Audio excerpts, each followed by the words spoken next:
حدیث میں آتا ہے کہ حضرت عیسیٰ علیہ الصلاۃ والسلام جب آسمان سے نازل ہوں گے، اب پتہ نہیں اتنی اوپر سے زمین پہ آئیں گے، یہ اسباب کے خلاف ہے نا، یہ بات انسان کے لیے تو ممکن نہیں ہے. جب آپ زمین کے خول سے باہر جاتے ہیں آکسیجن ہی ختم ہو جاتی ہے، زندہ رہنا ممکن نہیں ہے. لیکن عیسیٰ علیہ السلام کو اللہ نے اپنی قدرت سے زندہ رکھا ہوا ہے.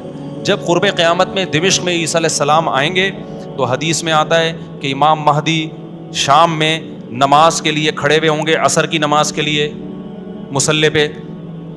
مینار ہے، اس پہ کون نازل ہوگا؟ حضرت عیسیٰ علیہ السلام. تو مینار سے پھر سیڑھیاں لگائی جائیں گی حضرت عیسیٰ کے اترنے کے لیے. کمال کی بات ہے، اللہ وہاں سے یہاں تک آ گئے، تھوڑا سا تو رہ گیا فاصلہ. چھوڑو یار، تم لوگ کی سمجھ میں نہیں آ رہا. ابے سوال پیدا ہوتا ہے کہ جب ادھر سے ادھر تک آ گئے تو تھوڑا سا تو رہ گیا ہے نا. اب یہاں سیڑھیاں کیوں لگائی جا رہی ہیں؟ بھائی دنیا کیا ہے؟ دارالاسباب ہے. ادھر سیڑھیوں سے جانا ممکن نہیں تھا، وہ اللہ اپنی قدرت سے ہی لے گیا. یہ دنیا دارالاسباب ہے، یہاں پہ کیا لگیں گی؟ سیڑھیاں لگیں گی. وہاں سے نیچے اتریں گے، اتنے بڑے بڑے بال ہوں گے جن سے پانی بہہ رہا ہوگا، کیونکہ حضرت عیسیٰ علیہ السلام کو جب سولی پہ لٹکایا جا رہا تھا اس وقت آپ نے غسل کیا تھا، تو اللہ نے ان کی شکل کا کوئی آدمی کر دیا اور عیسیٰ ابن مریم کو آسمانوں پہ اسی حال میں اٹھا لیا. اور قرب قیامت میں جب نازل ہوں گے تو عصابۃ تغزو مع عیسیٰ ابن مریم، نبی نے فرمایا میری اس امت کے لیے جنت کی ضمانت ہے جو عیسیٰ ابن مریم کے ساتھ مل کے جہاد کرے گی. حضرت عیسیٰ نے آتے ہی کیا کرنا ہے؟ جہاد کرنا ہے. تو اور پھر ایسا جہاد ہوگا اما الاسلام و اما السیف، یا تو اسلام ہے یا تلوار ہے، بیچ کا کوئی راستہ نہیں ہے. اور تقاتلون الیہود، سب سے پہلے لڑائی کس سے ہوگی؟ یہود سے ہوگی، عیسیٰ ابن مریم کی، کیونکہ یہود نے آپ کو قتل کرنے کی کوشش کی تھی، تو اللہ تعالیٰ عیسیٰ ابن مریم ہی کے ذریعے ان سے انتقام لیں گے. خیر، اب ایسا نہ ہو کل کوئی امام مہدی آ جائے. آج کل مارکیٹ میں امام مہدی کے نام پہ منجن ہر تھوڑے دن میں کوئی مہدی. میرے والد صاحب ایک واقعہ بتایا کرتے تھے، ہماری محلے کی مسجد میں نا ایک آدمی بہت نیک تھا، عبادت کرتے کرتے نا اس کی کھوپڑی گھوم گئی اوپر سے. بعض لوگ بہت زیادہ عبادت کرتے ہیں، دماغ خشک ہو جاتا ہے، خوراک ہوتی نہیں ہے، ہنسی مزاح کی کوئی بات ہی نہیں ہوتی، تو اوپر سے سیٹنگ کیا ہو جاتی ہے؟ آؤٹ. تو اس کی سیٹنگ آؤٹ ہو گئی. برا نہیں تھا وہ، میرے والد صاحب کے پاس آیا، کہنے لگا، میرے والد صاحب کو لوگ حافظ صاحب کہتے تھے، حافظ صاحب ایک بات آپ سے کرنا چاہتا ہوں، آپ ذرا نیک آدمی لگ رہے ہیں، صرف آپ سے کروں گا، کسی اور سے نہیں. والد صاحب نے کہا کیا؟ کہتے ہیں مجھے نا کچھ الہامات ہو رہے ہیں کہ امام مہدی میں ہی ہوں. والد صاحب ہمیں یہ واقعہ سنا رہے تھے، کہتے ہیں کہ میں نے اس سے کہا کہ بس مجھے بتا دیا، میرے علاوہ کسی کو قطعاً نہیں بتانا، ورنہ حالات کا میں ذمہ دار، کوئی بھی پیل دے گا، صحیح ہے نا. تو بس یہ مجھے بتا دیا نا، بس یہ ہم دونوں کے راز کی بات ہے اور اللہ کو پتہ ہے، کسی تیسرے کو بتانے کی بالکل بھی ضرورت نہیں. پھر والد صاحب نے اس کو بولا بھائی تو تھوڑا سا وظائف نا کم کر دے، تھوڑا سا نارمل لائف میں آ جائے، انسان کا بچہ بن جا، تیری کھوپڑی کیا ہو رہی ہے سیٹنگ. تو بہت سے امام مہدی اس چکر میں بنے ہیں، ہوتے نہیں ہیں. تو جب امام مہدی نہیں آنا ہوگا نا تو سب سے پہلی بات یہ کہ وہ مہدی ہونے کا دعویٰ نہیں کریں گے، ان کو لوگ کہیں گے کہ آپ مہدی ہیں. ان میں علامتیں دیکھ کے علماء ان سے خود کہیں گے، سارے پیچھے پڑ جائیں گے کہ آپ مہدی ہو. سمجھتے ہو کہ نہیں سمجھتے ہو؟ جو خود سے مہدی ہونے کا دعویٰ کرے وہ تو مہدی ہو ہی نہیں سکتا. اور جب امام مہدی ہوں گے تو عیسیٰ ابن مریم نازل ہوں گے. جس کے دور میں عیسیٰ نازل نہیں ہو رہے اس کا مطلب وہ مہدی ہے ہی نہیں. تو حدیث میں آتا ہے حضرت مہدی مصلی پہ کھڑے ہوں گے تو حضرت عیسیٰ علیہ السلام آئیں گے تو وہ حضرت مہدی ان کو مصلی پہ آگے کریں گے کہ آپ نماز پڑھائیں. لیکن حضرت عیسیٰ علیہ السلام کس کے حوالے کریں گے مصلی؟ کہ یہ نماز آپ ہی پڑھائیں گے.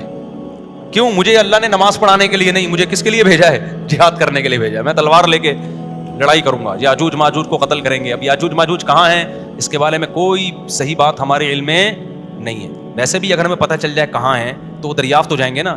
اور قرآن کہتا ہے قرب قیامت سے پہلے وہ دریافت بولو نہیں ہو سکتے. تو اللہ نے چھپا دیا ہے، ان کو چھپا دیا ہے. تو چھپایا ہے اس لیے کہ پہلے نہ پتہ چلے کدھر ہے. کچھ لوگ کہتے ہیں یہ چائنیز ہیں، کوئی بھروسہ نہیں ہے ویسے لگتا ہے کہ شاید ہوں، کیونکہ وہ جو ذوالقرنین نے دیوار بنائی تھی نا سیسا پلائی ہوئی اور پہاڑوں کے پیچھے دھکیل دیا تھا اور پھر بڑی تعداد ہو گئی ان کی، حدیث سے پتہ چلتا ہے شاید وہ، لیکن بہرحال کوئی یقینی بات نہیں ہے.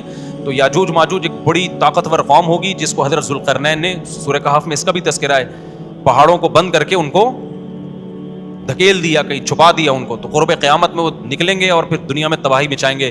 اور پھر ان کو کون قتل کرے گا؟ حضرت عیسیٰ علیہ السلام. تو وہ ابھی نہیں نکلیں گے، جب نکلیں گے تو ان کا ابھی دریافت بھی نہیں ہو سکتے وہ.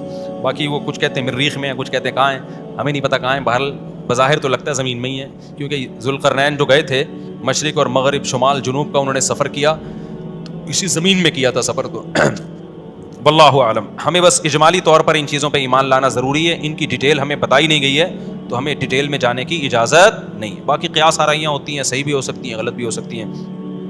اچھا, تو میں یہ عرض کر رہا تھا کہ 309 سال وہ سوئے ہیں. وَنُقَلِّبُهُمْ ذَاتَ الْيَمِينِ وَذَاتَ الشِّمَالِ, اللہ کہتے ہیں ہم ان کو پلٹتے تھے. اب ادھر کو کروٹ لے کے سوچو, اب ادھر. وَكَذَلِكَ بَعَثْنَاهُمْ, 309 سال کے بعد ان کو اللہ نے جگایا. پوری حکومت بدل گئی, پوری حکومت کا تختہ پلٹ گیا. اب جب 309 سال کے بعد اٹھے ہیں تو پیٹ کمر سے چپکا ہوا ہے, ٹھیک ہے نا, بھوک لگ رہی ہے ٹائٹ والی. تو کیا کہتے ہیں, کم لبستم, پہلے آپس میں کہنے لگے ہم کتنا سوئے ہیں, ہم کتنا سوئے. ایک نے کہا لبثنا یومن او بعض یوم, یا تو پورا دن سوئے ہیں, کیونکہ سورج جب ہم سوئے تھے تو یہاں تھا, اب یہاں ہیں. لیکن جب یہاں ہیں تو اس کا مطلب پورا دن تو نہیں سوئے ہم, پورا چکر تو ہو جانا چاہیے تھا نا. مثال کے طور پر وہ سوئے تھے مغرب کے وقت اور آنکھ کھل رہی ہے اشراق کے وقت. اب کنفیوز ہو رہے ہیں نا کہ یار اگر ہم تھوڑا سوئے ہیں تو یہ تو ہمیں لگ رہا ہے بہت زیادہ سوئے ہیں, 24 گھنٹے سے زیادہ تو سو نہیں سکتا کوئی. تو کہنے لگے یا تو ہم پورا ایک دن سوئے ہیں یا شاید اس سے کم سوئے ہیں. کم سونے پر یہ اعتراض ہو رہا ہے کہ نیند تو بڑی شاندار طریقے سے پوری ہوئی ہے, 4-6 گھنٹے میں ایسی ہوتی نہیں ہے. اور اگر زیادہ سوئے ہیں تو سورج جب ہم سوئے تھے وہ یہاں تھا, اب یہاں ہے, تو یہ تو 24 گھنٹے بھی پورے نہیں ہوئے. کیونکہ ان کا کیا خیال ہے کہ یہ 300 دفعہ پلٹ کے سورج آ چکا ہے. جب کافی دیر ان کی بحث ہوئی تو کہنے لگے ربکم اعلم بکم, اللہ ہی جانتا ہے بھائی کتنا سوئے ہیں, اس بحث سے کوئی فائدہ نہیں ہے, ابھی تو روٹی کی فکر کرو. فبعثوا احدکم بورقکم, یہ سکہ رائج الوقت لے کے جاؤ اور روٹی لے کر آؤ.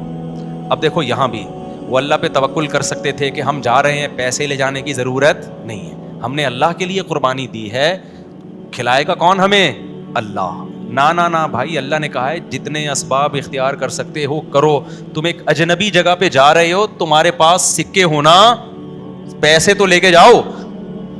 عربوں میں نا جب زمانے جاہلیت میں حج ہوتا تھا تو دور دور سے جو عرب قبیلے بیت اللہ آتے تھے پیسے نہیں لے کے آتے تھے ساتھ میں, کہتے تھے کہ ہم اللہ کے گھر کی زیارت کے لیے جا رہے ہیں تو کھلائے گا کون ہمیں, اللہ, ہم پیسے نہیں لے کے جائیں گے. یہ تو توکل کے خلاف ہے یار. اللہ کے مہمان وہ مثال ایسے دیتے تھے جیسے آپ اپنی نانی کے جا رہے ہو اور اپنے کھانا ساتھ لے کے جا رہے ہو, تو نانی کو غصہ آئے گا نا, بیٹا میں نے تیری دعوت کی ہے تو کھلاؤں گی کون, میں کھلاؤں گی تجھے, تو اپنے ساتھ کھانا کیوں لے کر آیا ہے. تو کہتے تھے جب ہم کسی کے مہمان ہوتے ہیں تو کھانا ساتھ نہیں لے کے جاتے, میزبان کا کام ہے, تو ہم اللہ کے گھر پہ جا رہے ہیں, ہم پیسے لے کے نہیں جائیں گے, اللہ پہ توکل کریں گے.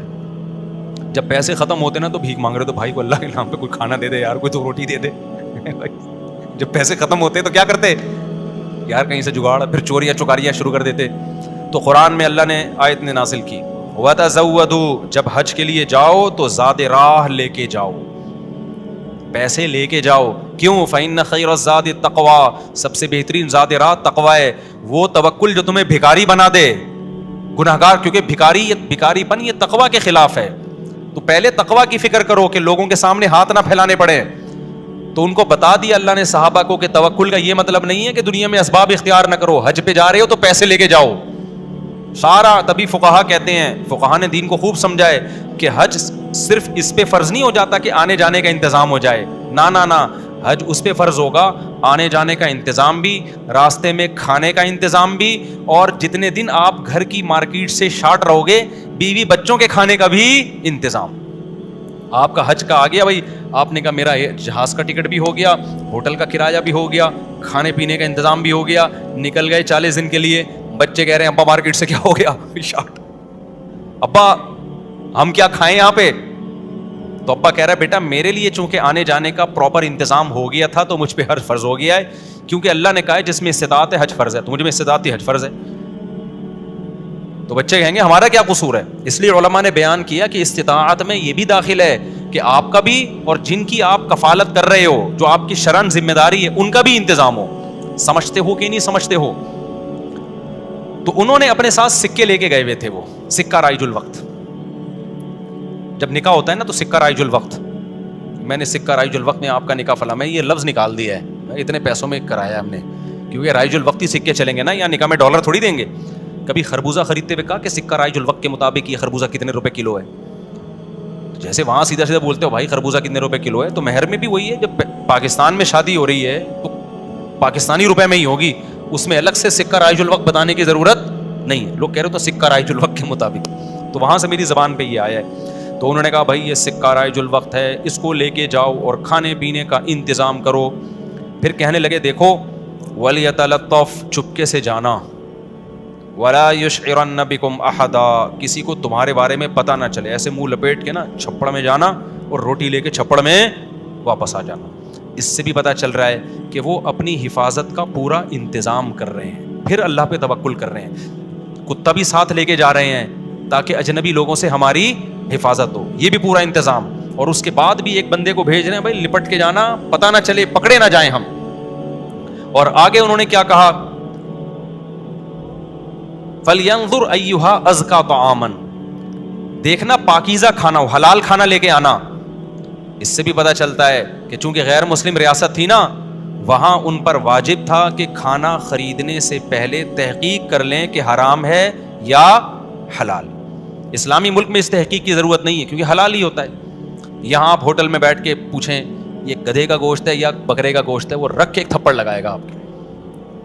کیوں بھائی, غالب یہی ہے کہ جب سامنے والا انسان ہے اور مسلمان ہے تو گوشت بھی انشاءاللہ حلال ہی ہوگا. سامنے والا گدھا نہیں ہے تو گوشت بھی گدھے کا. یہاں بھی گدھے کے گوشت بکے ہیں مگر ان کا ریشو کم ہے نا, عموماً تو حلال ہی ہوتا ہے. لیکن جب آپ غیر مسلم ریاست میں جاتے ہیں, پھر جب بھی آپ کوئی چیز خریدیں گے تو آپ پر تحقیق کرنا واجب ہے, بھائی یہ حلال ہے یا نہیں. میں یورپ میں جہاں بھی ہوٹل میں جاتا تھا پہلے پوچھتا تھا ابے یہ مرغی حلال ہے کہ حرام ہے, وہ کہتا تھا حلال ہے. کیسے پتا چلا حلال ہے؟ ٹھپا تو سب نے لگایا ہوا ہوتا ہے حلال کا. کہاں سے خریدی آپ نے؟ وہ بتاتا تھا فلاں سے. میں نے کہا آپ کو پتا ہے کہ وہ ہاتھ سے ذبح کرتے ہیں؟ کہ جی ہمیں تو نہیں پتا. میں نے کہا پھر ہم بھی نہیں کھائیں گے بھائی. یہ غیر مسلم ریاست میں یہ تحقیق کیا ہے؟ اطمینان ہو جائے کہ ہاں جی ہاتھ کا ذبیحہ ہے, بسم اللہ اللہ پڑھ کے کر ہے, تو پھر آپ کھا سکتے ہیں, ادروائز نہیں کھا سکتے آپ. پھر آپ چلغوزے کھائیں, کچھ بھی کھائیں, گزارا کریں آپ. سمجھتے ہو؟ تو ان لوگوں نے بھی کیا, حالانکہ یہ کتنے شدید بھوکے تھے نا, ان کو تو چاہیے تھا, بولتے یار تو جا اور جو ملے لے آ بس اٹھا کے, ٹھیک ہے نا, جو ملے. ابھی حلال حرام کے چکر میں پڑنے کی ضرورت نہیں ہے, بہت ہو گیا یار, بھوک دیکھ یار, ابھی پھر بھی جا کے حلال حرام کی تحقیق کرے گا. ابے جو ملے اٹھا کے لے آ, نہ حلال لے کے آنا, حرام سے ایوائڈ کرنا. اب جب وہ بندہ آیا نا سکہ رائج الوقت لے کے, تو جب وہ اس نے سکہ دیا تو وہ دکاندار نے بولا بھائی یہ کون سے زمانے کا سکہ لایا بھائی تو, ٹھیک ہے نا, یہ کرنسی تو کیا ہو گئی ہے, 300 سال پہلے یہ نوٹ ختم ہو چکے ہیں. اس پہ تو جس بادشاہ کی تصویر ہے وہ بھی بت پرست بادشاہ تھا, اس کا تو خاتمہ ہو گیا ہے. یہاں تو جہاد ہوا, دوسری قوموں نے حملہ کیا, پوری ریاست کیا ہو گئی ہے, ختم. اچھا وہ بھی دیکھ رہا تھا کہ یار یہ تو وہ شہر ہی نہیں لگ رہا, میں کوئی گوگل نے غلط تو نہیں بتا دیا کہیں مجھے, ہے بھائی. وہ بھی یہی سوچ رہا نا جو کہ بھئی میں کہاں ہوں, یہ وہ جگہ ہی نہیں لگ رہی. تو 309 سال میں تو سب کچھ چینج ہو جائے گا نا. بالآخر قرآن میں چونکہ اختصار ہے, بہت شارٹ واقعات سناتا ہے. بالآخر کیا ہوا کہ لوگوں نے اس سے پوچھا تم کون ہو, اس نے پوچھا بھائی وہ کہاں ہے, انہوں نے کہا وہ تو 309 سال پہلے ونس اپون اے ٹائم ایک حکومت تھی, پھر یہ ہوا, پھر علامتیں دیکھی گئیں, یہ پرانے سکے نکلے. تو لوگوں کو, اچھا ان لوگوں کی ہسٹری بھی لوگوں کو پتہ تھی کہ پرانے وقتوں میں چند نوجوانوں نے اللہ کے لیے قربانی دی تھی اور اپنے علاقے سے ہجرت کر کے چلے گئے تھے, ان کے نام یہ تھے, ان کی علامتیں یہ تھیں. تو اس سے بھی لوگوں کو نا ہسٹری سے پتہ چل گیا بھائی یہ کون لوگ ہیں, یہ وہی لوگ ہیں. تو پھر بہرحال جب ہو گیا تو ان کی تو بڑی واہ واہ ہو گئی, یار یہ تو بڑے کرامتی بزرگ ہیں, یہ تو 300 سال سے کہاں سو رہے تھے, غار میں سو رہے تھے. سب نے ان کو بلایا, بھائی ان کا تو بڑا اکرام ہوا. میں اب آگے میں اپنے اسٹائل میں بیان کر رہا ہوں, قرآن میں نہیں لکھا ہوا, جو ہوتا ہے ایسے موقع پہ. بھائی دم کر دیں, ہمارے وہ گنجے کے بال نہیں آ رہے, حضرت اس کے سر پہ دم کر دیں, اس کی شادی نہیں ہو رہی, اس کے لیے دعا کر دیں, اور یہ بچہ مفتی مولوی صاحب میرا بچہ انسان کا بچہ بن جائے.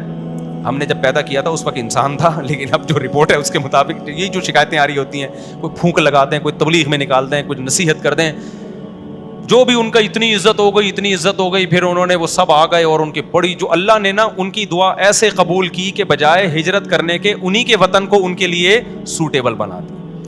اور بالآخر ایک وقت کے بعد ان کی طبعی موت ہوئی. تو اب لوگوں میں جھگڑا ہو گیا, بھائی ان کی موت واقع ہو گئی ہے تو یہ چونکہ ایک بڑا تاریخی واقعہ ہوا ہے نا, اس واقعے کو محفوظ رکھا. ہسٹری تو ہر ایک چاہتا ہے نا محفوظ ہو, اور وہ ہسٹری جس میں کوئی سبق ہو. تو کسی نے کہا ہم قبہ بنائیں گے, کسی نے کہا ہم کیا بنائیں گے. لیکن جو غالب لوگ تھے, جن کو اللہ نے غلبہ دیا تھا, انہوں نے کہا لنتخذن علیہم مسجدا, ہم ان کے غار, کہا جاتا ہے کہ اسی غار میں ان کو دفن کیا گیا, جس غار میں انہوں نے زندگی گزاری نا, ہم ان کے غار کے قریب ایک مسجد بنائیں گے تاکہ اس مسجد میں نماز بھی ہو, عبادت بھی ہو, عقیدہ توحید بھی زندہ رہے, کیونکہ انہوں نے قربانی توحید کے لیے دی تھی, اور مسجد توحید کا سب سے بڑا ذریعہ ہے. مسجد بتاتی ہے کہ صرف اللہ کو پکارا جائے گا, تو انہوں نے پھر وہاں مسجد بنا دی. تو اب بعض لوگ اس سے کہتے ہیں, اس سے پتہ چلتا ہے مزاروں پہ مسجدیں بنانا جائز ہیں. نا نا نا, اس وقت ان کی قبر کے قریب مسجد بنائی گئی تھی توحید کو زندہ کرنے کے لیے. اب قبروں پہ مسجد بنانے سے توحید کا بیڑا غرق ہوتا ہے. اب شرک اور بت پرستی پھیلتی ہے اس سے, اس لیے علماء کہتے ہیں اب قبرستانوں میں مسجدیں نہیں بنائی جائیں گی. ان کی نیت کچھ اور تھی, آج کچھ اور ہونے لگتا ہے, آج قبروں کو سردہ ہونے لگتا ہے وہاں پہ, اس لیے آج منع کیا جائے گا اس عمل سے. سمجھتے ہو کہ نہیں سمجھتے؟ تو اس واقعے میں ہمیں کیا سبق ملتا ہے؟ اس واقعے سے ہمیں سبق ملتا ہے کہ جو اللہ کے لیے قربانی دیتا ہے اللہ اس سے غافل نہیں ہوتا, اللہ غیب سے اس کی مدد کرتا ہے.